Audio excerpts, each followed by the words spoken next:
Hello everyone, and welcome back to Box Office Banter, your favorite box office recap show on the entire internet. I'm your host, Tanner Dykstra, joined as always by my fellow co-host and box office enthusiast, Tucker Hazel. Today, folks, we are here to talk about the real doldrums of the year 2025, the real stinky pits of the year so far. That is the month of March 2025 at the box office. That's right. We have a little bit of perspective, a little bit of retrospective, knowledge about the state of things as they are. How many spectives do we have? Many spectives. But, it'll be interesting to see where we were versus where we are. We record these, obviously, about a week after to give all the films, at least the ones that release at the end of the month, a week of box office run. So things are very different from where this month ended to where we are recording it right now, at least box office-wise. But we'll talk about that all in due time. Folks, I want to remind you to, of course, subscribe to Backlog Banter if you so please. If you like these kinds of movie videos, reviews, and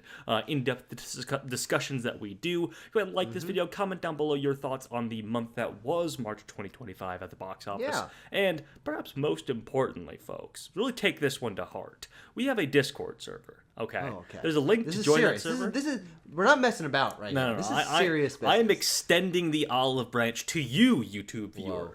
If you are not already part of that Discord server, we welcome you in with open arms, okay? Wow. We want to talk about movies with you, of course, but you have other interests such as video games, music, cooking, etc., etc., etc., then you can talk about those things with us there too. We have dedicated channels for everything under the sun, don't we, Tucker? Wow. Knitting, back knitting banter. Back knitting banter, Tucker. Sooner rather than later, we guarantee it. We guarantee it. That's a box office. That's a BLB promise. Well, those aren't worth much. No, Tucker, Tanner, they're worth plenty. Yes, sorry. I gotta say, very, very disappointed in you. Very. Why is that? What's that? What's going on? You didn't mention the thing. You didn't mention the thing that we do at the front of these episodes about box office value and all that. Well, Tucker, should we get into then, of course? Tucker, shall we get into some box office value? Yeah. Let's do it. March 2025. This episode is a month and an episode full of value. Because there's a lot of movies came out. But did they do great? Not particularly. Across the board? No. Not really. Bad stuff across the board, actually. Yeah. We're going to start with our top 10 March 2025 domestic openings. And Disney's Snow White live-action remake topped the charts. Yes. The Royal Crown was on the top of the head of Rachel Zegler, who brought in $42 million, Tanner. Can you believe it? Tucker, so many millions. But Tucker, we were just saying how this is a disappointment. How this box office month is bad. $42 million. Certainly, that film is responsibly budgeted. Well, We'll get to it. We'll get to it in due time. Numbers 2 through 5 here, rounding out our top 5 is Mickey 17, the newest from Bong Joon-ho. A Working Man, the newest from David Ayer and Jason Statham. The Chosen Last Supper, a bit of a faith-based offering, which are also like TV installments that have been getting theatrical releases since like 2021 or 2022, something like that. This is we're close. Tucker, these have been around so long. Jesus is fucking dead, dude. What? Yeah, he's dead. I got bad news. Not a long time ago. Oh wait, no, isn't he supposed to be back? Isn't that like the thing? Well, yeah, that's the joke I thought you were gonna do. Is like, Tanner, I got good news. He's back. Just wait 3 days, baby. He'll be back. Yeah, Easter, baby. And then The Woman in the Yard at number 5, the latest from Yom Colette Sarah. Yeah, the latest Blumhouse picture. This that's right. Might outside of, I guess, like Five Nights at Freddy's or something, be one of the first times we've seen Blumhouse in the top 5. In top 5. I mean, I don't know. It's probably happened, but like, especially happened. Not recently. You know, when you're talking about. Well, they had Nights When We're Afraid or whatever. They had a bad 24, didn't they? Yeah, they did. But hey, we'll see him again a couple times this year, probably. Yeah. But running our top 10 has Novocaine, Black Bag, Death of a Unicorn, Princess Mononoke's re-release, and The Alto Knights. Wow, the Alto Knights. Interesting, Tucker. Now, we're going to talk about most of these in specific. Next up, though, we have to look at what we thought would pan out for the top 5 domestic openings of the month. So we both got Snow White correct at number 1. Actually, Tucker, let me pull up my numbers. Let's see how accurate I was there as well. Snow White, I said $50 million, ended up being 42. So, a little under, but I was also trying to lowball a little bit, and it ended up being an even lower ball. Sure. How low were your balls again? I said 50 million for Snow White. Okay. It was 42. That's close enough. Yeah. That I'll give it to you. Okay. Mickey 17 though. Yeah, Mickey 17 did end up being number 2, and I said $20 million for that, Okay. and it was Spot on. Yeah, pretty accurate. I mean, it's always the easiest when those are. It's like the next one up to when we record. Those always seem to be the most accurate. Fair enough. Yeah. Then A Working Man at number 3. I said $15 million, Tucker. How about that? Fuck. Sheesh. Shit. Then at 4 and 5, I didn't do so odd. I had Novocaine and Death of a Unicorn, both of which were in our 6 to 8 range. Mm-hmm. Yeah, and which shows that we were placing a little more faith, I guess, in the star power of Jack Quaid than maybe that was warranting. I guess I don't know, action films. But once again, Tanner, we underestimated the faith-based film. And we did. It cracked into our top 5. Did. We have a very bad track record of this. Though I want to note that when we recorded our February episode, I said, Tucker, there's a bunch of these, the Chosen Last Supper installments coming out in the month of March. They're breaking them up somehow, but I think actually on Box Office Banter they crowd them together as one thing. You mean Mojo? That's the Banter's this show. Oh, sorry. Yes, Box Office Mojo. Yes. Yes. That they crowd them together. Okay. So I did note it, and I was like, I just don't know which one to do. Was kind of my thing. Yeah, and those are so out of our wheelhouse that we have no idea. But are they done with them? The Last Supper sounds like that sounds like the finale. I feel like we're closing the book on that's like Chosen the final here. reckoning. well, like I talk like we just said, he comes back, baby. Oh shit! He comes back. We got a whole nother book of the Bible. We got 2,000 years to cover. And then you said Black Bag, and I said Death of a Unicorn, both of which were 7 and 8 actually. Yeah. We both underestimated The Woman in the Yard. Yeah, we did. The horror film of the month. Don't know what that really says, but I think it was more the recent track record of Blumhouse that was putting me a little bit down on it, and not that under $10 million is particularly great either. I think it just points to this month having a solid number of decently profiled releases, but nothing that people were really clamoring for. Yeah, nothing that connected with the public.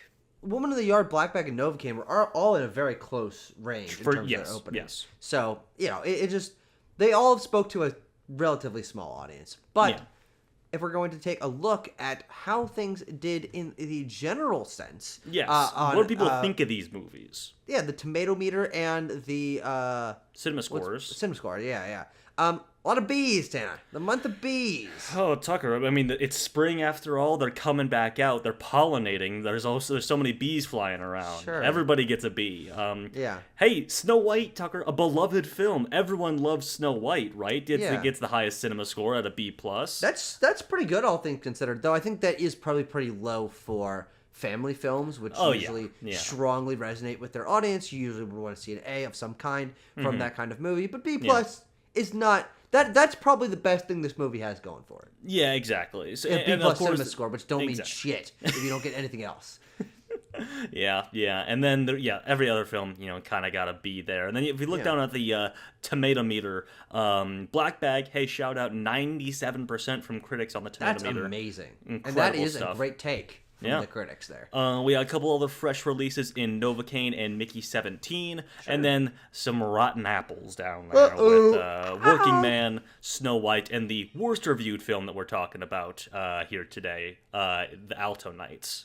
Yep, which we saw at barely cracking in to our top 10 in March. And I don't think we have a slide for the Alto Knights. Oh, no, we do. We do, baby. Slide for the Alto Knights. I wonder who that could have been. There's some stuff. There's some stuff for the Alto Knights to talk about, certainly. But Tucker, let's start out with Mickey 17, which released at the beginning of March and was a fair disappointment for everyone involved. We were sort of mixed in our review of it, but it certainly was a box office flop.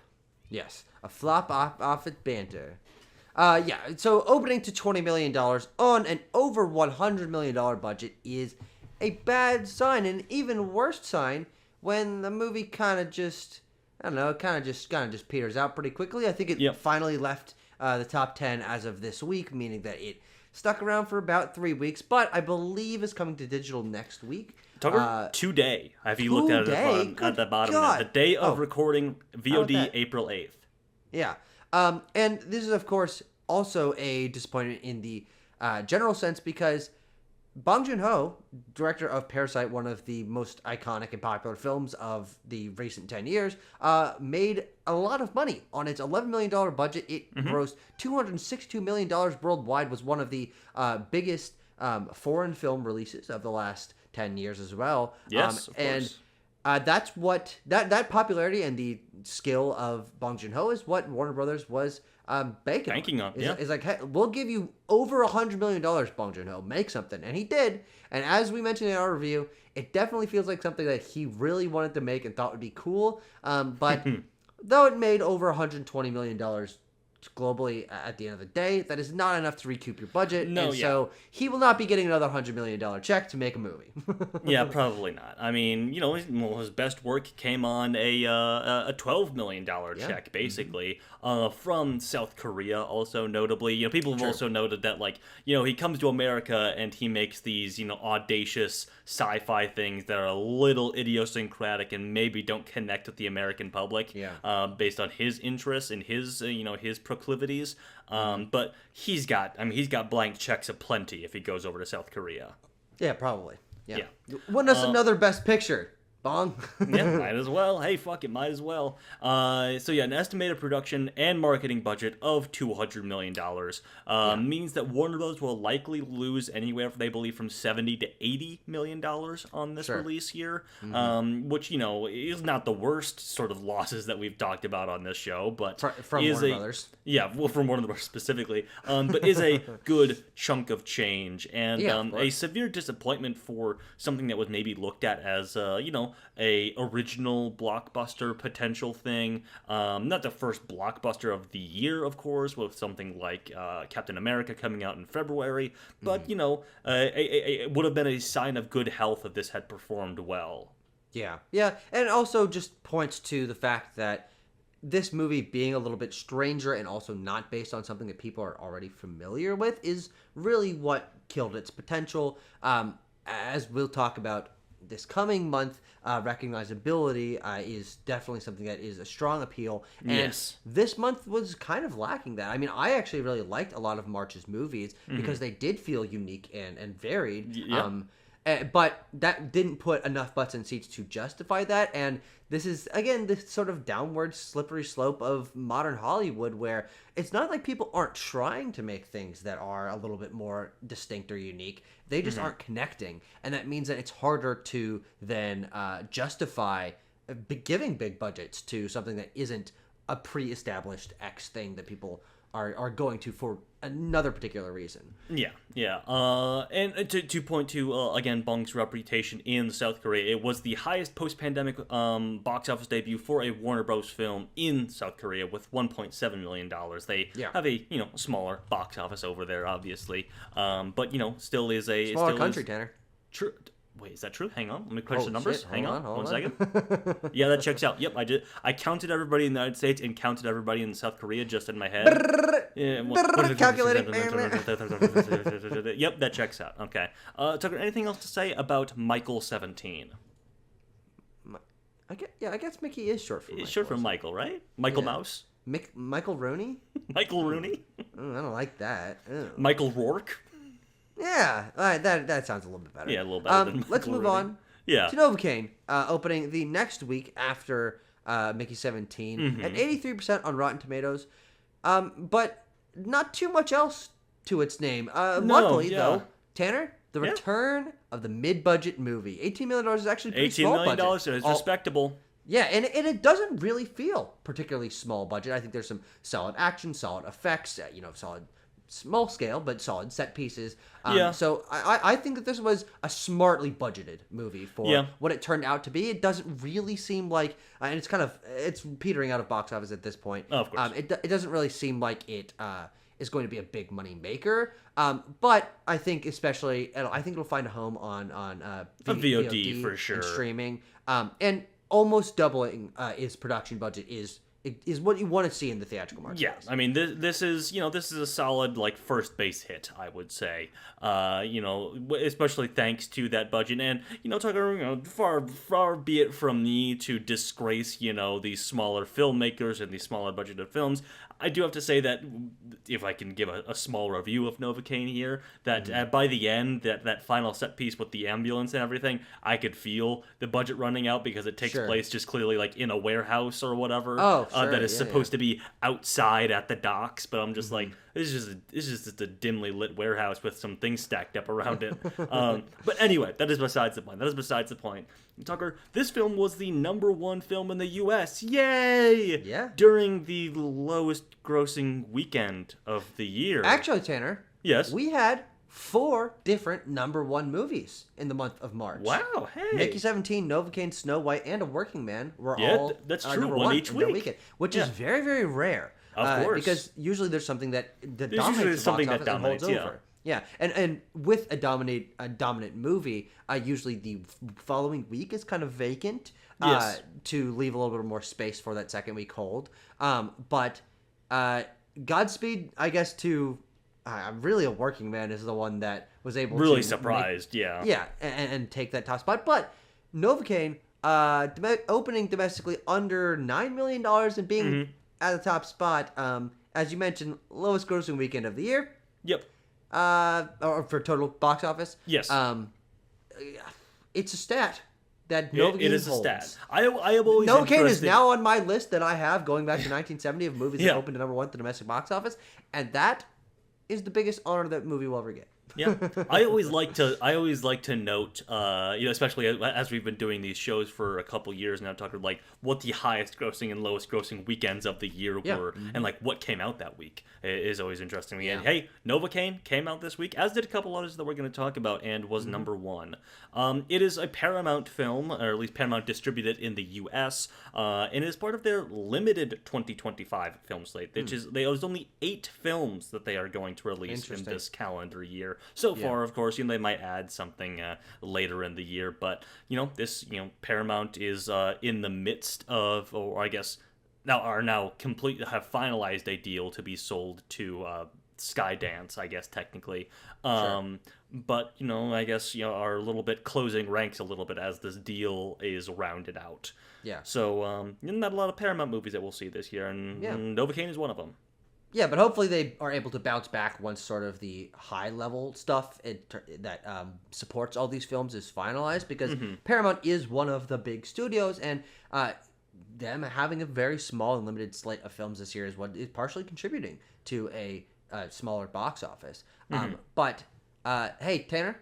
Yes? Did you hear that Paramount announced a movie today?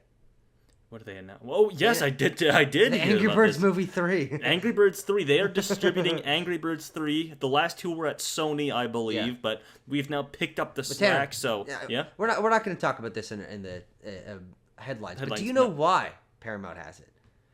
I guess I don't know why Paramount has it. Because Sega acquired Rovio, which is the Angry Birds game studio, and Sega has an association with Paramount. Yes, I was literally going to say that now they have they both have Sonic and Angry Birds. Paramount will. So interesting stuff. So I mean, that's probably why.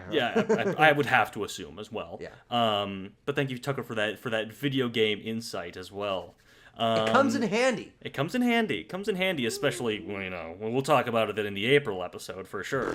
So this debuted over Black Bag and the second weekend of Mickey 17, as we already noted, was the #1 film, and it was filmed in Cape Town, South Africa. Just found that interesting. Wow. Neat. Speaking of Tanner, Black Bag, coming in at slightly actually above Novocaine's total, but though opening a little bit lower, it's the movie of the month, baby. It's freaking Black Bag. This was easily our favorite movie of last month, cumulatively. And 97% Rotten Tomatoes. That is so good. Ooh, that's sweet. But Tanner. Yes? We praise the return of the mid-budget movie. Yes. $50 million.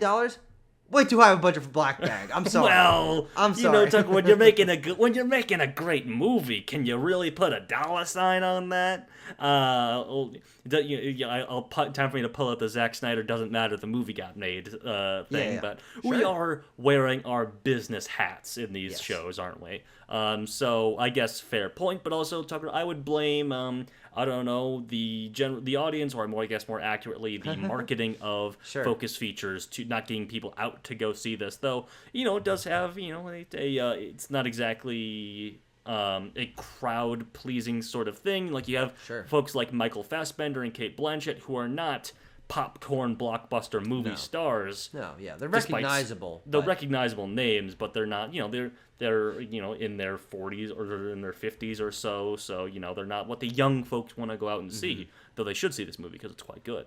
Yeah, and I also do have to think that there is something about this movie not only not being based on anything, but being a very relatively dry thriller drama movie, which is something that people don't usually go out to see. The name Black Bag and that kind of poster, I mean, it sold us. We're fans of Steven Soderbergh, yeah, of course. But I can see why someone didn't immediately go and see this, right? Like, then you're looking at the marquee and you're like, oh, Black Bag. What the fuck is that? Yeah. What the fuck is that? I don't know, it's some sort of action thing, I guess, and it's got these guys in it, but then they should have advertised this Rotten Tomatoes score and everything. It is the highest rated wide released film of 2025 on Rotten Tomatoes. There's a couple festival premieres and things that have not fully come out that are above it, but no, in terms of wide release films that have hit theaters, this is number one, baby, and it is also my favorite movie of the year so far. Yeah. So yeah, I like that you noted here that it was acquired by Focus Features for $60 million. So that $50 million budget is production budget on the independent producers of actually getting this film made. And then Focus Features is like, oh boy, we'll pay you even more.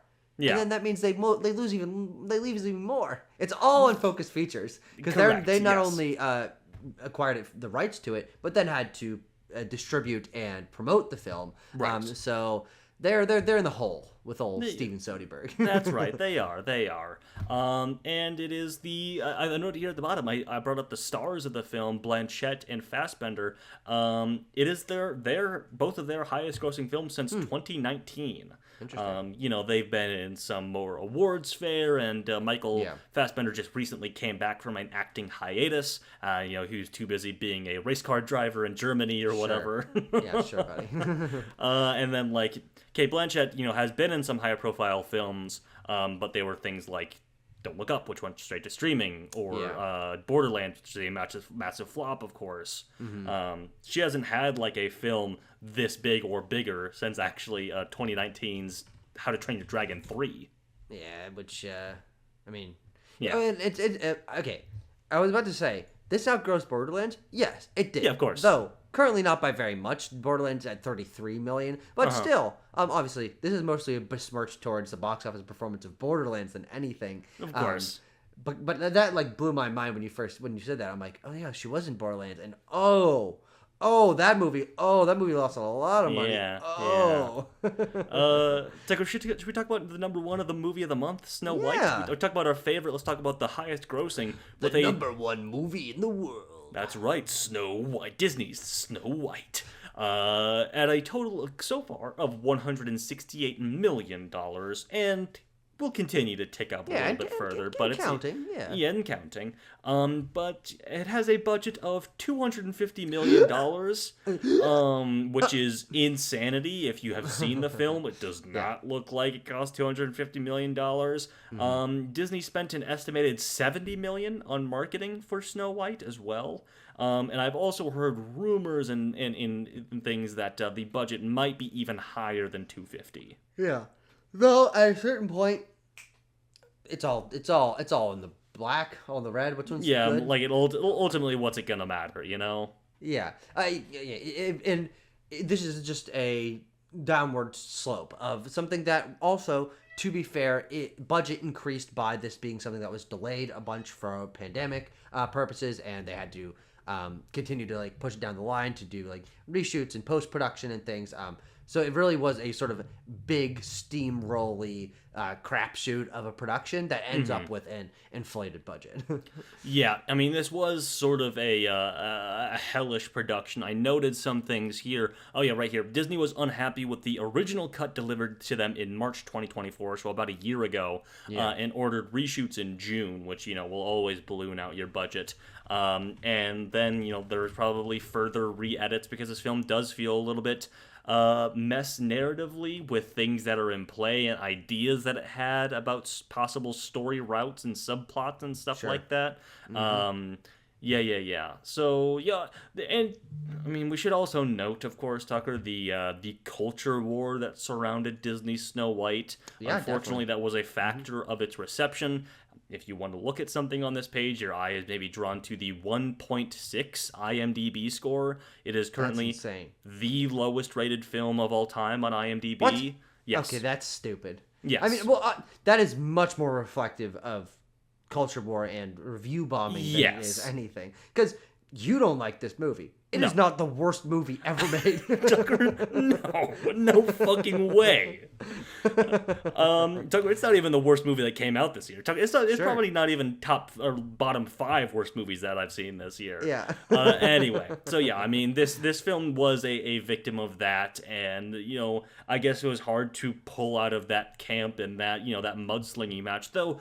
Multiple publications, of course, do attribute the box office performance of this if you don't want to be fully, people didn't want to go see this because Rachel Zegler, and because Rachel Zegler's woke or something, I guess. Yeah. Multiple publications do attribute the box office performance to a marketing issue, production, budget inflation, and source material issues, which, Tucker, I know someone would agree with here. I'm not sure between the two of us who would agree with the source material issues, but, outside of the quality of the original Snow White, I think you can pretty accurately say do 8-year-olds today care about Snow White as a princess? They like Moana and stuff like that. And even Little Mermaid is bigger than this, My grandma probably was a big Snow White fan when she was. I mean, I don't remember when my grandma was born, but yeah, it's definitely a story and pulling from something that is more classical or traditional, and frankly those are not it's not the concepts that are particularly resonant strongly with a younger audience, so not something that I mean they tried to do it to appeal to the modern audience, quote unquote, and didn't work. Did not and work. It seems that Disney's even going back to the drawing board on some of this live action remake stuff, which I am I am more than happy about. We've seen some headlines, some rumors that things like the Tangled live-action remake is being sort of quietly shelved, as is the Hercules live-action remake. Interesting, yeah. Even though, I don't want to say this, I don't want to jinx it, I don't want to take sides and pretend that I'm a Disney executive, but if I were to logically think about it from their point of view, those would probably work because they are far more modern and beloved by, even millennials or whatever, or Gen Z, totally. than Snow White is. So I don't know. I digress. This will all turn around when Lilo and Stitch does super well in a month or whatever. So should we move it? And then they'll greenlight them and greenlight more. Yeah, of course. Tucker, should we move it right along to the Alto Knights? Yeah.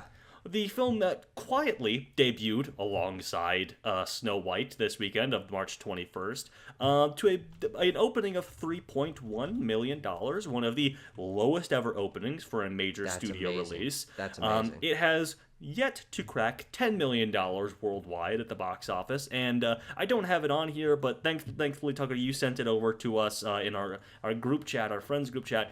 This film fell almost 100% in its second weekend.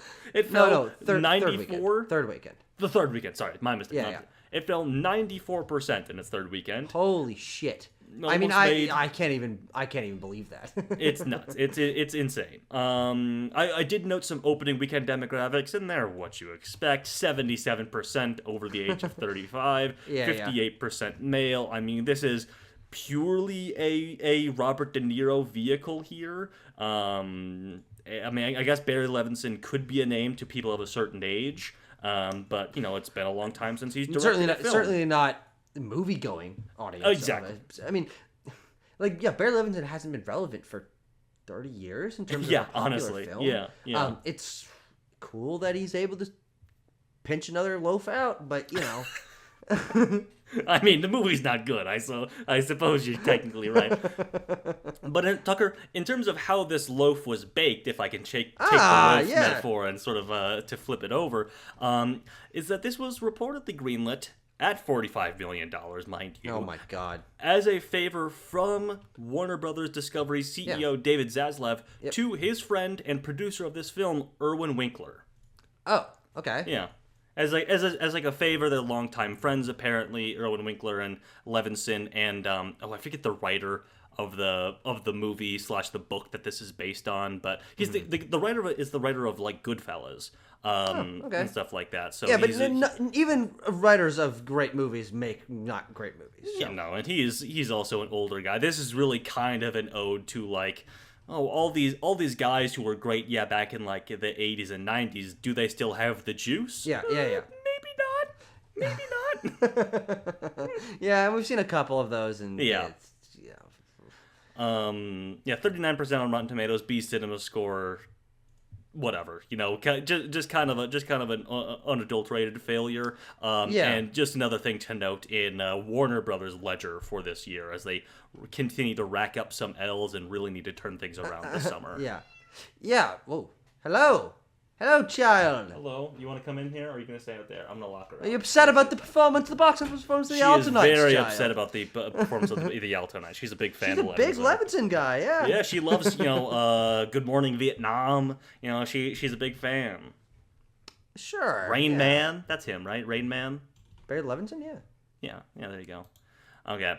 Tucker, A Working Man. The film that movie for the boys. A movie that dethroned the evil queen and Snow White, dethroned Disney. In fact, this was the second collaboration, I believe, between David Ayer and Jason Statham. This is a film written by Sylvester Stallone. Yeah, what a guy. And it has made a total of $65 million at the worldwide box office on a budget of 40. So this is a success for Amazon MGM. Yeah, and it is obvious that they are finding an audience for this, because this is the ostensibly, I'll call it the spiritual successor to The Beekeeper, which was one of the big movies of early 2024, and they had probably already had some sort of deal in place, but immediately they turned right around. Amazon MGM, same actor, same director, probably similar producer slate, though I'm not particularly familiar,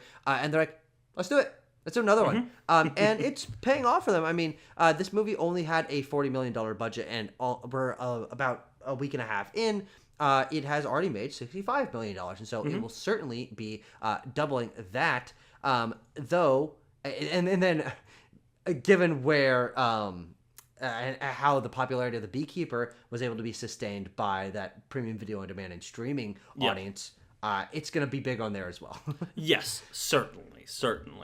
I noted here it dethroned Snow White with 14.3. Or sorry, Snow White made $14 million in that weekend. In that second weekend, this made 15.5. Amazon MGM spent $20 million on marketing, which is actually pretty good on all things considered. I saw some a good thing to note, which I actually had not considered, and we should consider, as Amazon MGM at CinemaCon announced that they will be ramping up some film productions, aiming for 15 theatrical releases every year. Good for them. That they can advertise these things for free on a very popular device that almost everyone has in their home, the Amazon Fire Stick. They can just advertise all their stuff for free, and conservatively, Tucker, what do you think? 8 out of 10 people have a Amazon Fire Stick? 8 out of 10 people? Or I guess households or whatever. Well, I mean, what I think just the general Amazon network is very pervasive. Of course, the website and everything like that. Yeah.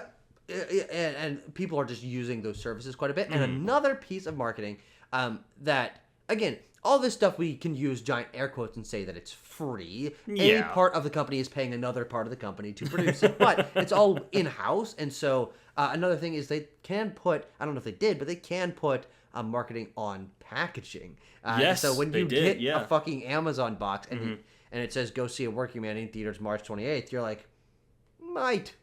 I guess I'm aware of it. I suppose I'm now aware of it. Yeah. Had a very similar opening to The Beekeeper, so the audience that you pointed to already, Tucker, is strong for this thing. Perhaps shrinking, but also perhaps not. We'll have to see. And with it, with inflation and things like that, how much is that $16 million worth nowadays in our economy? And as I already mentioned, this is written and produced by Sylvester Stallone, who initially acquired the rights to Levon's Trade, which is the novel that this is based on. Oh, okay. And wanted to pitch that originally as a series. Now, part of me wonders if Stallone himself wanted to be the star of this vehicle, or at least in some iteration of it. But then opted to sort of pass it over to his co-star from the Expendables films and stuff like that. Jason Statham here.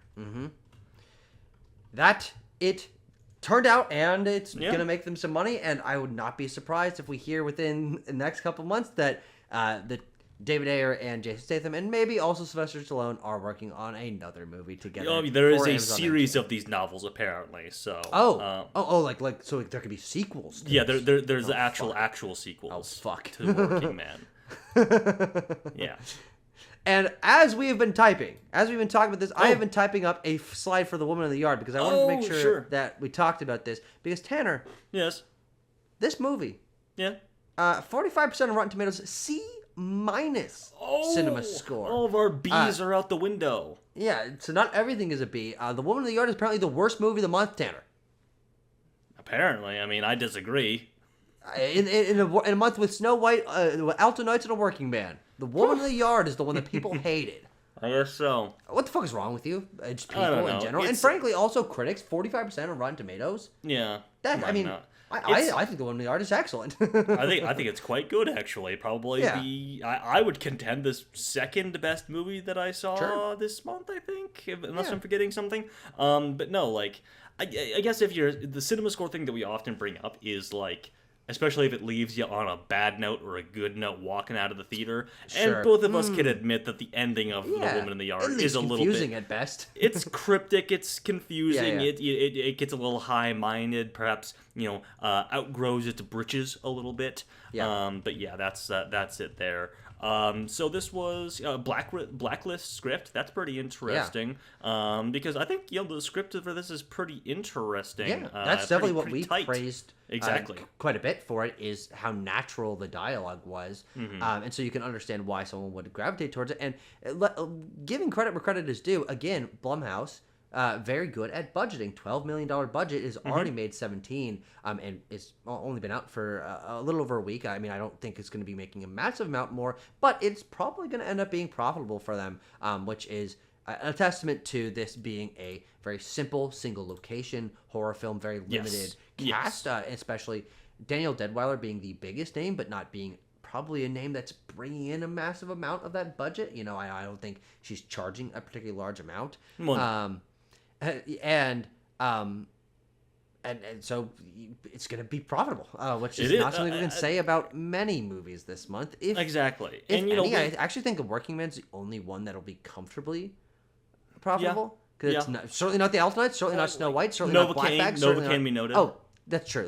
And certainly not Mickey 17. Comfortably, though. Yeah. Very rare that movies are making money, especially in this month that is, again, a number of decently profiled releases, but nothing that's pulling big groups out. Yeah. And it's something that we often say of these Blumhouse movies is that Jason Blum, love him or hate him for the quality of the movies that his studio puts out, is quite budgetarily minded about these things. Which you can't say about almost any other studio that is consistently putting out feature films. To be completely honest, I mean, even A24 kind of over budgets their stuff sometimes.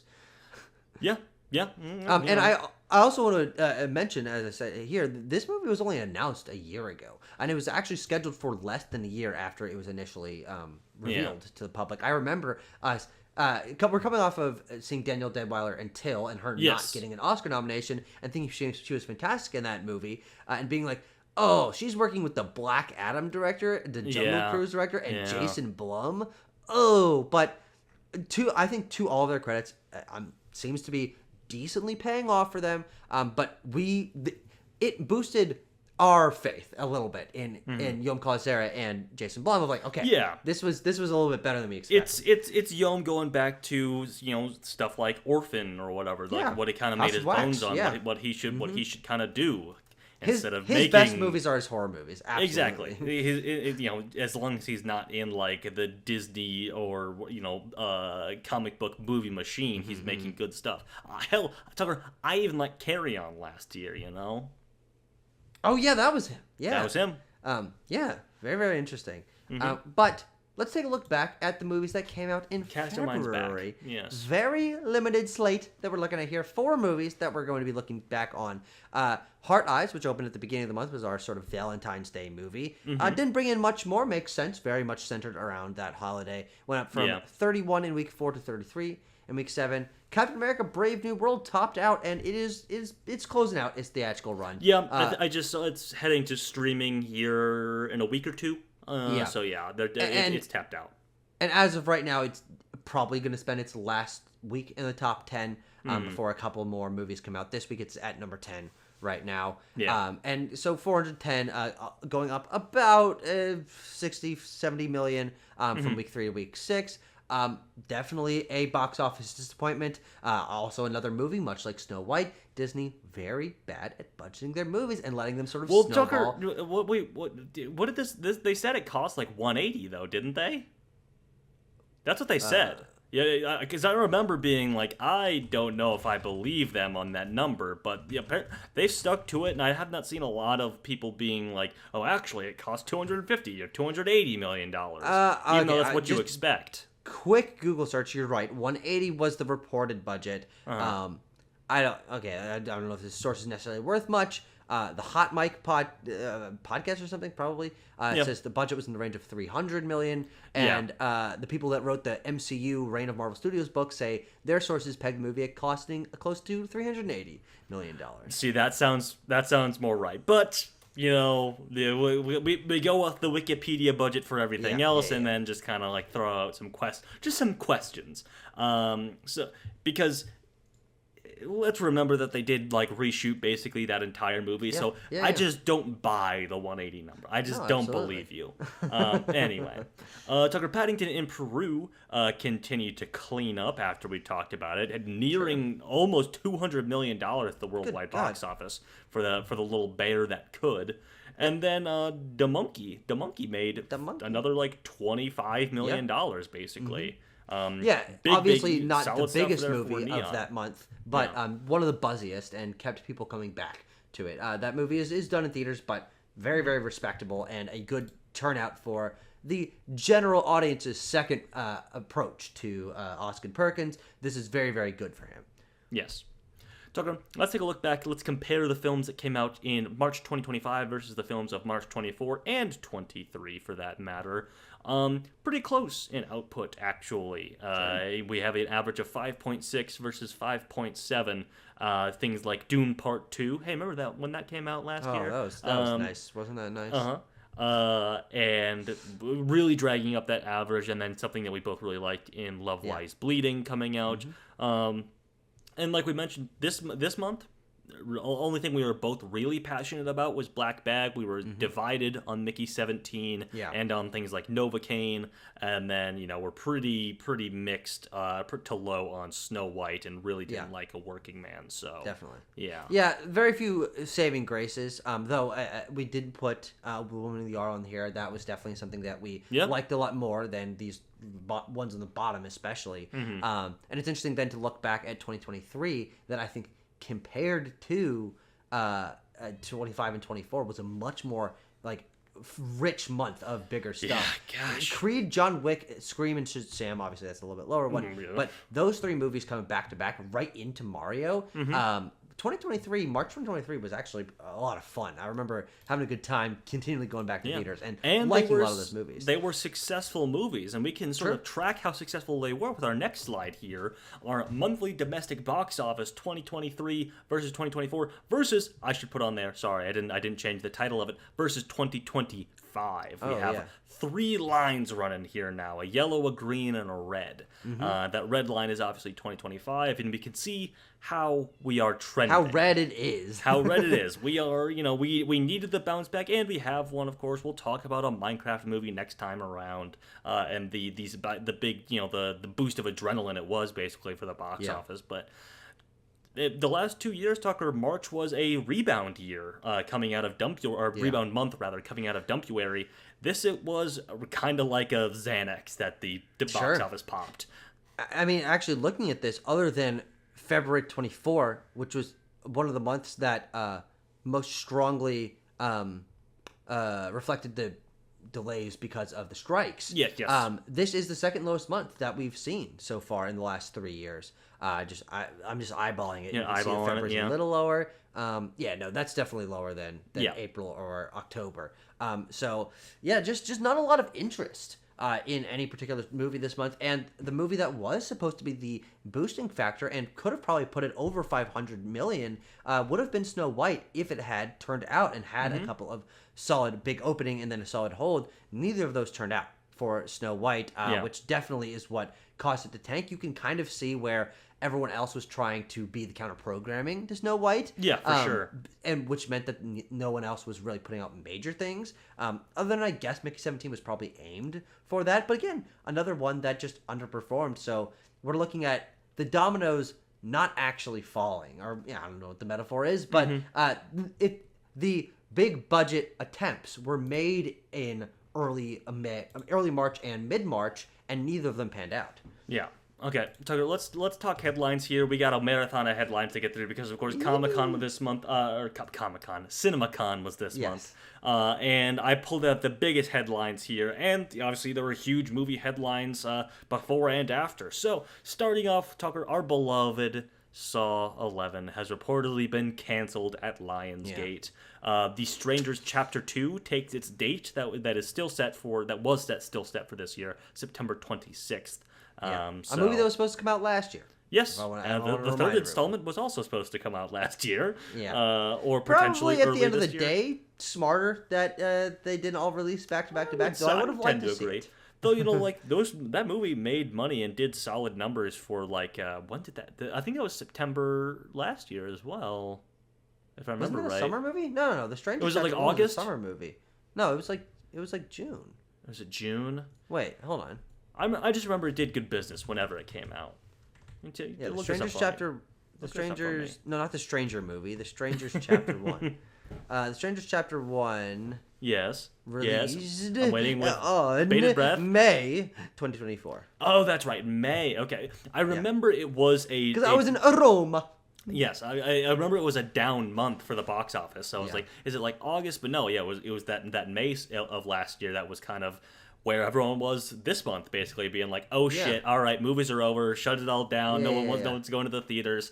Anyway. Furiosa is the biggest flop ever. Exactly. We got to move. We're moving on, Tucker. We got some good Time news. is a flat circle, Tanner. Warner Brothers flops, or they're a dime a dozen. They're everlasting. Yeah. And then, Tucker, a big Warner Brothers summer hit? We'll have to wait and see. Probably. Yeah, probably. Yeah. Tucker, speaking of Warner Brothers, they sold Coyote vs. Acme to Catch Up Entertainment for $50 million. That movie The saga is coming to a close. That's Tanner. right. All good things in the end. That movie is going to be released probably in 2026. And it's time for Film Twitter to put their money where its mouth is, Tucker. Yeah, but why does that movie got released in 2026? It's done. I don't know. What are you gonna take 9 months to whip up the marketing campaign of that film? I don't know. What are you talking about? I don't know. I find that odd. Yeah. But I also think that the narrative around it is probably what pushed it. Obviously, what pushed it to even be transferred in the first place. But I also think it probably is what pushed up the rights acquisition budget because I don't know if that movie's gonna make $50 million, and so Godspeed to the folks over at Catch Up Entertainment that may manage to scrape together $50 million to save this movie from complete obscurity and the garbage bin ostensibly. Yeah. But I don't think it's going to pay out for them, to be completely honest. I have low expectations. Well, Tucker, if this finds like a family audience, if they can really take the lessons that they learned potentially from their Looney Tunes movie that came out in March, Yeah. And really get, and you're probably right, Tucker, they're probably mounting some sort of marketing campaign for this. We've talked about how things like Hypnotic and The Day the Earth Blew Up didn't have those marketing campaigns. So maybe they are trying to pump it up a little bit to it's certainly their highest profile release with the like the biggest stars in it that they've had up till this point. So anyway, I'm just hoping for the best is what I will say. I'm hoping for the best. Warner Brothers also updated their slate for the rest of the year. Zach Cregger's Weapons has been saved from Dumpuary and will come out in August. Excited for that one. Very excited for that one. Dumpkist. One Battle After Another, the new PTA film, was moved from that August date to September 26th. Better for that movie. Yeah, I would tend to agree. The Bride will release in March 2026, and The Cat in the Hat, is an animated Dr. Seuss adaptation, will release in February of next year. I forgot there was going to be a Cat in the Hat animated movie. Yeah, you know who's the Cat in the Hat? You remember who it is?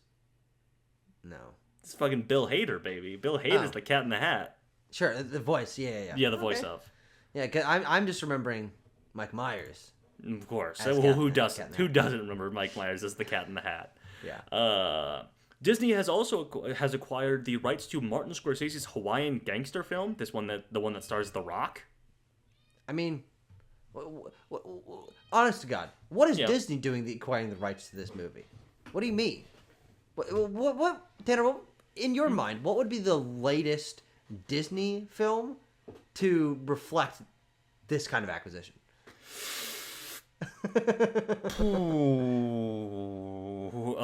Like I don't know ever. I just got things. I just got recent movies on the mind. I don't know, The Amateur. This will probably be released under like the 20th Century banner. Maybe. I don't know, man. I don't know.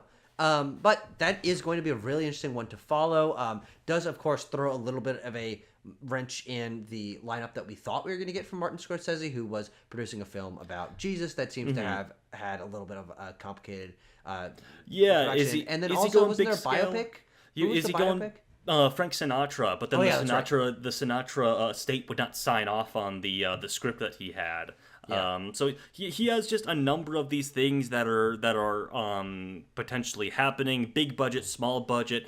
Most of them star Leonardo DiCaprio. This is like the only one that doesn't, aside from that Jesus movie. Sure. So yeah, I just wanted to get. I saw him put out a quote or some sort of interview where he's like, I just have to get moving. Like he has a bunch of projects, a bunch of things that he could get started on. He's like, I just wanted to make one of them because he probably can't make all of them, which is kind of sad to think about. But anyway. Tucker, the Legend of Zelda movie will come out in March of 2027. It comes out 1 week after the slated release of Sonic the Hedgehog 4. Yeah, if I'm remembering right. Yeah. We've got plenty of time for that to be shuffled around. Yeah. The big, some of the biggest CinemaCon news here, Tucker. This is what I have. Sony has announced that Spider-Man Beyond the Spider-Verse will come out in June of 2027. Long awaiting the release date for this. Yeah, I mean, here's the thing. It's only controversial and frustrating that this movie is as far away as it is because some stupid motherfucker said it was going to be out last year. If they had not said that, we wouldn't be like, oh, why is it taking so long to make a Spider-Verse movie? Those movies are complicated, and they do experimental things with their animation, and there's a lot of things going on. It takes so long to animate them. I can't fathom how many layers and passes and everything. Of course, 5 frames of a Spider-Verse movie takes. And so 4 years between Across the Spider-Verse and Beyond the Spider-Verse, that's fine. I understand that. I understand, baby. I get it. If anything, I was like 2023 to 2027. That's only 4 years. I mean, is that enough time? Is my thing. Yeah, we'll see. It's also possible to get delayed. It's getting delayed. True. It gets delayed. Yeah. And I think the biggest news, would you call this the biggest news out of CinemaCon, Tucker? The Sam Mendes Beatles film, the quadrilogy of Beatles films. The cast was revealed. We know who's going to play which Beatle. And also, the most shocking thing, I would say, all 4 of these films will be released in April of 2028. All 4 films in 1 month. That's what they're saying for now. Yes, it is. So the notion is that it becomes sort of a cultural moment, sort of a bingeable thing where people can continually go back. I think it's a very bold strategy that I can see working in terms of if they're able to drum up enough hype and then people kind of make a month out of it. That hasn't really ever happened before, which might mean that it could fall flat on their face. Which I saw someone point out like this could, if the first one like flops, then you have compounding like Horizon an American Saga situations on your hand, but like literally times 2. Yeah. Like, do you delay it out? But because these movies are not coming out on a vague summer date in the future, it's like, oh, this one flopped. Well, there's one next week, and one the week after that, and one the week after that. Presumably, that's what is going to happen. They're probably going to do one every Friday. Unless they release them in pairs, which I don't know if that's better or worse, frankly. I think they got to do one each week just to sort of control it. I think because then if you do pairs or you do all in one day, God forbid, then you're sacrificing a film basically to be the less successful one. And I still think that is the case. What's going to be so interesting about this releasing in such whatever it is, a very short time frame, at least that's what the plan is as of now. Number one, I think this can be changed. I think it might be that they do one a quarter or something like that. That's what they're currently planning. And we've seen 2 other examples that we've mentioned today in Horizon and American Saga and the Strangers Chapter Blank that were planned for. These audacious plans. Yeah, but neither of those turned out. So and even if they all release in a year, that's still impressive. A crazy deal. I'm almost excited for it. I want it to happen because it's just a crazy superlative, and it will also then, I don't know, it just creates like kind of a new method to think about the theatrical window. So I'm very fascinated by this, and like you worry about flopping. I think the Beatles is the biggest band that hasn't gotten. I mean, I guess there was like a documentary, but that hasn't gotten something that people can really dive into and give a lot of money to. True, but anything can happen. If people just don't, if Sam Mendes goes a little bit off the rails with these, if they're not, straight and narrow, like by the numbers biopics, then who's to say what the reception would be like for these? I mean, the Robbie Williams biopic flopped. Yeah, God forbid. Anything can happen. Anything can happen. So we got some Wick news. You ready for some Wick news? Yeah. The Wickiverse is expanding greatly. It is. John Wick 5 was confirmed. A prequel anime I thought he was dead! No, Tucker, I got great. Tucker, he's back. Just like Jesus, he's back. Yay! Though I, along with a select number of people online, are like, God, what if he actually is dead in the movie? And John Wick 5 is set in hell. Yeah, that's not gonna happen. It's gonna be badass. Tanner, we got Terror 4 for that. That's true. A prequel anime film has been announced for John Wick that takes place before the first film. And the Donnie... Look, worked out for Lord of the Rings. True. So well. And a Donnie Yen character, Kane, I believe is Donnie Yen's character, a spin-off movie are all in development. Yes, that Donnie Yen is directing. Yes. That's crazy. I'm going to be honest. This is very bold. This is very much like, oh, holy shit, we're going all in on this. Mm-hmm. I think there's a chance that only John Wick 5 actually ends up happening. Yeah, this is an asterisk with how does Ballerina do? Well, yeah, totally, absolutely. Though, the prequel film presumably, has Keanu Reeves' voice, and an animated version of this could be something that people would be interested towards. But I mean, I don't know. But like, Tucker, that also sounds to me movies, that sounds to me like a streaming release. If you ask me, that sounds like a Netflix partnership. If you ask me, which. I don't know. I mean, well, I don't know. Does Lionsgate work with Netflix? They can work with anybody, Yeah.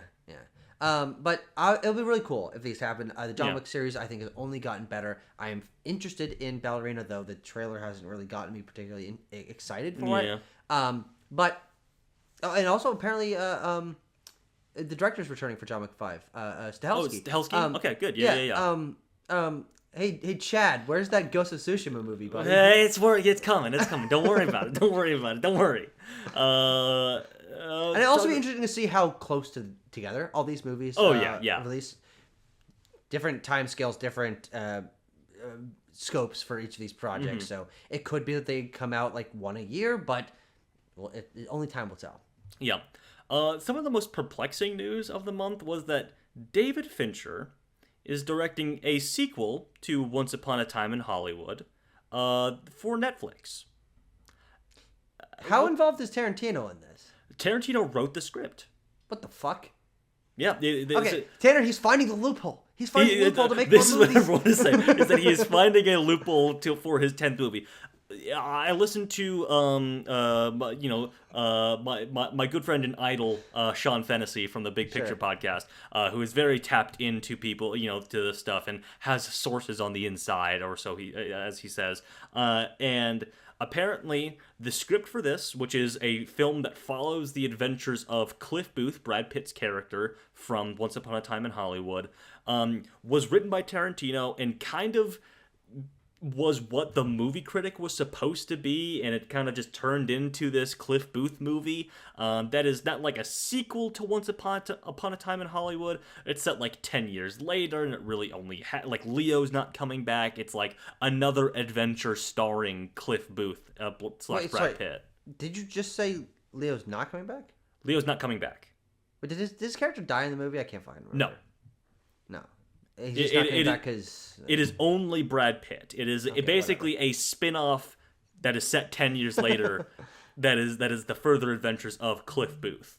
Sure. Is kind of what it is. Man, I don't know how to feel about this. I mean, to be honest, I've been, for me, I guess, quite disappointed by David Fincher's insistence on sticking with Netflix. Yes. And also then even further disappointed by Tarantino making a movie that he's going to be heavily involved in, probably in a producing capacity as obviously as well as writing it. And I wouldn't be surprised if there's a lot of late night phone calls or zooming Tarantino in on set so he can actually like kind of ghost co-direct this movie. Yeah, I mean, honestly, it's his script, and Tucker, he's a chill guy, he's a normal guy. I'm sure that he's ready to brush his hands of this. Yeah, he's like, hey, you handle this. Yeah, I mean, David Fincher is probably my favorite director, and I mean, your point about his insistence on sticking with Netflix is a fair point, but I think Fincher The Killer's also fine, but like, when was the last time you thought about The Killer? And Mank was kind of dumb. I think Fincher also looks at it as like, these guys are just cutting blank checks for me. Still, of course, still. If you're a director and you're just like, I want to make the movie that I want to make, and I know exactly how much I need to make it. That's very much David Fincher's philosophy. Last two, Tucker. Lionsgate's Michael, the Michael Jackson biopic is reportedly, this is not confirmed or any changes made to the release calendar yet, but more and more sources seem to be piling on the confirmation of it is being delayed to 2026. And it will also be split into 2 parts. So wait, was it gonna be like a 3.5 hour I don't think there was a runtime up until recently. There's a runtime rumor came out that it's like, oh yeah, this thing's like 4 hours long, by the way, or the cut of it that exists now is 4 hours long. I mean, interesting to, because a lot of movies start their sort of. Of course, it's a working print, yeah. Working cut a lot longer, but. If the answer is then, still, we don't necessarily want to cut any of this, let's make it 2 parts, I think that's a decent idea. I mean, Lionsgate probably looks at fucking... Yeah, Lionsgate probably looks at Wicked, and it's like, we're making like a biopic Wicked, basically. Yeah, Biopiced. But of course, this also... Holy shit, Tanner! You turn the W upside down. Bomb. My God. What the fuck was I saying, Tucker? What the fuck was I saying? I was saying that, that the splitting into 2 parts will also benefit the need, apparently, to reshoot the 3rd act of this film. Sure. So, yeah. So... I don't really know how to handle this. I had this in my top 10, my predictive top 10 releases of 2025 when he did that at the beginning of the year. And then, basically 2 weeks later, all this shit started coming out about the Michael movie that who could have foreseen? Who could have foreseen this? I don't know. Finally. And the last... What? Finally. Finally. And this is some pretty substantive news. Local authorities. This is all rumors from people like reporters in China, basically, and Chinese publications, pointing out that apparently local authorities are floating the idea of reducing or banning the import of U.S. films. Yeah. This in is response obviously to tariffs. yes, and I just saw today that the White House did announce or confirm potentially that there will be now 104% tariffs on China, which I think was maybe a domino that would set this off. Yeah. This is yeah. getting Then closer absolutely and closer to being Are you true. fucking kidding me? 100%. Yes. So the thing is that films are not subject to tariffs. They are not goods. They are services. They're classified as such in a business sense.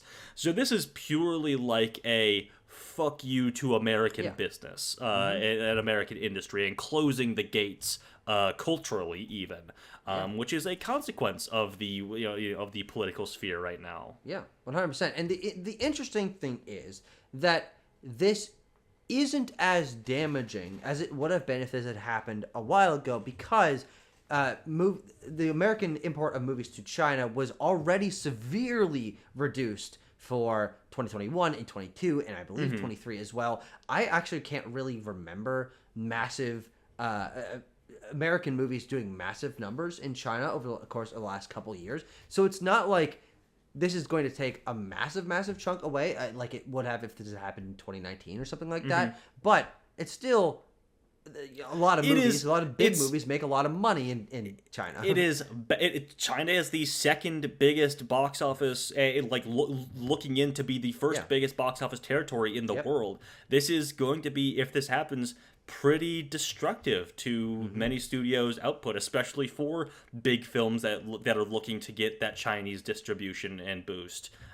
This is going to be really going to cause probably some major restructuring within major Hollywood studios and the films that they produce. Yeah, and it'll also then be interesting to see if Chinese films' international distribution is impacted in any way. Not that is the end of the world for China. They are in actually a very good spot when it comes to their national audience being big for their films. They made $2 billion domestically with a movie just recently. Jesus Christ. But, it would be unfortunate for you and I that are fascinated by the global box office and want to be a little bit more worldly with watching of movies, which, funny that neither of us saw Nejad 2, but whatever. I like it when there is some cultural saturation from things like Chinese or Indian films in the American box office, and it would be unfortunate to see that none of them come over. Though very again, much would. We don't really see them, and they rarely come here, so it's not like it changes too much. But it would be like a hard no as opposed to a soft no. Yes, of course. Okay, Tucker, let's look at the films of April 2025, the month that we are recording in, and then close this baby out. What say you? I say yes. Okay. So, on April 4th, 2025, we have seen the release of, I should say, a Minecraft movie and a Hell of a Summer. Now, Tucker, one of these is going to make $1 billion.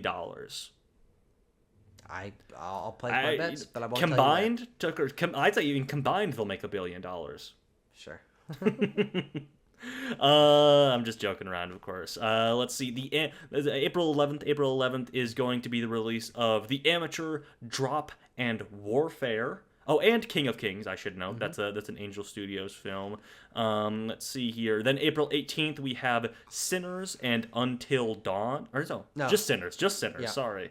April 25th is a three-peat there of The Accountant 2, Until Dawn, and The Legend of Ochi from A24. Yeah. A diverse month in terms of tone and genre. Yes. But I don't know. It'll be interesting to see how this month shakes out. It might be that because March was so light that some movies like The Accountant 2 or Warfare or Drop are able to grab a bigger audience than they would have otherwise, just because people do like going to the movies. It's becoming more rare. But a lot of these are just kind of untested. Almost all of them are new IP in some way, and they all have different kinds of draws.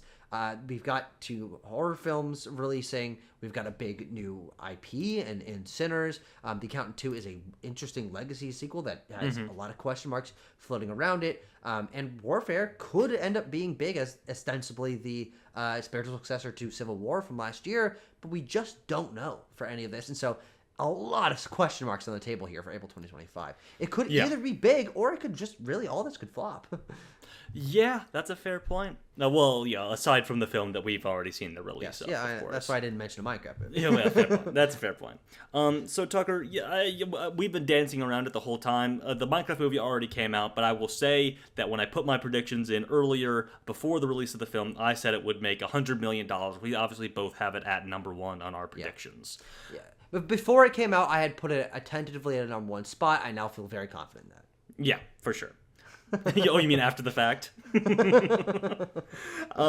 We both have Sinners at number 2. I have it at $35 million opening.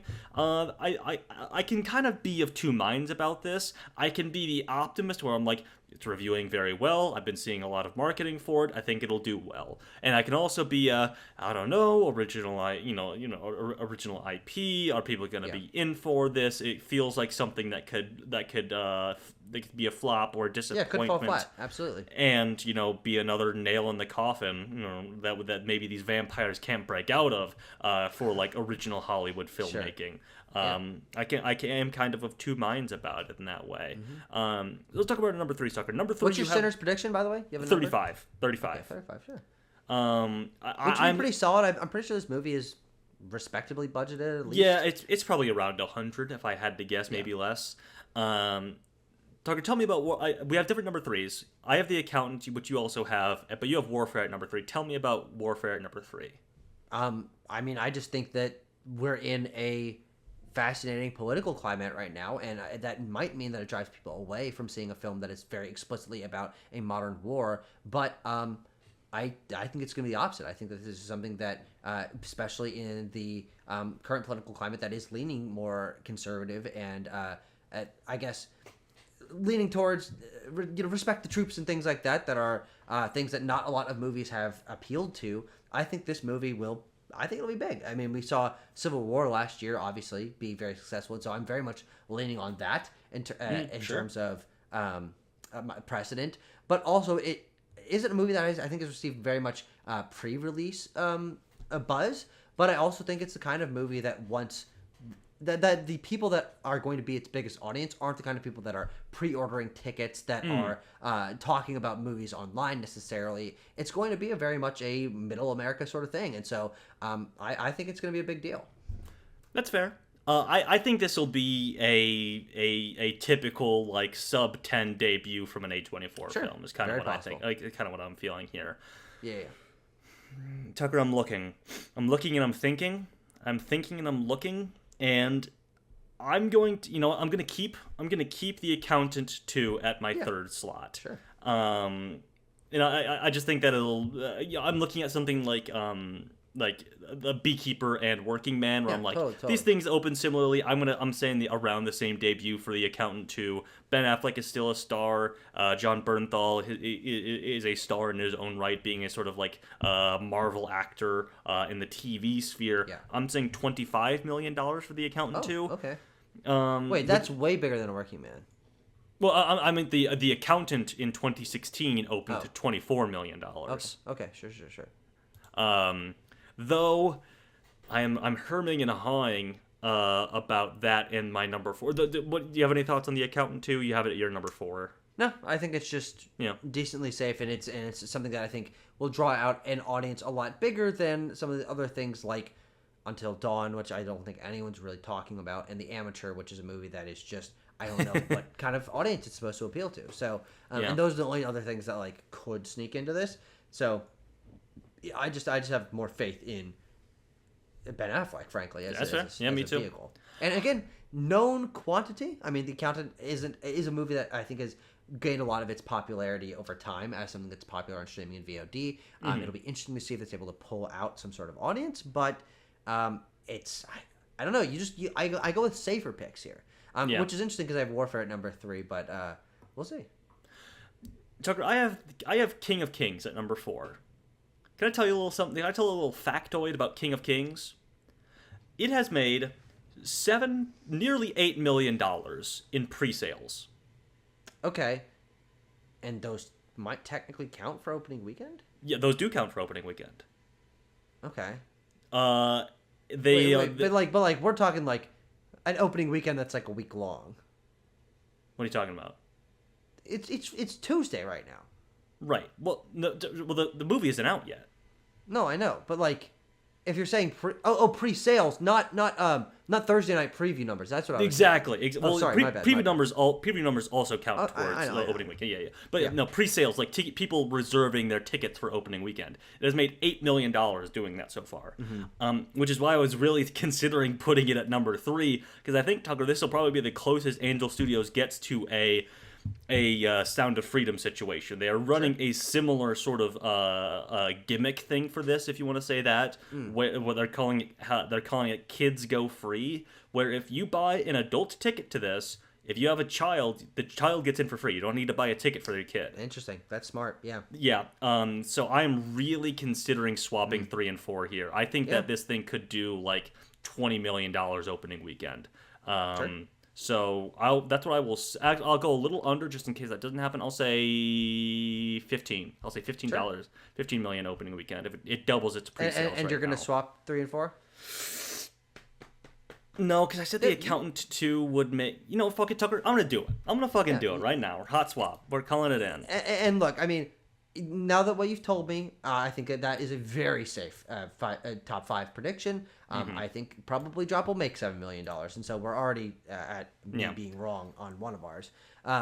But I'm not gonna shift mine because I just hadn't done my research, and so I'll take it on the chin. But yeah, very very good pull for that one. Yeah. I'll adjust my numbers in due time. But then we both have Drop at number 5.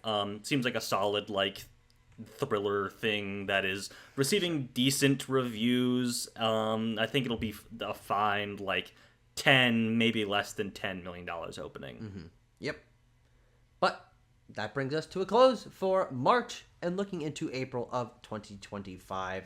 A lot of things to talk about this month, a lot of things to talk about next month. And let's hope that a Minecraft movie isn't the only big movie of the year, frankly. Let's hope. Thank you so much for watching, everyone. We'll see you next time.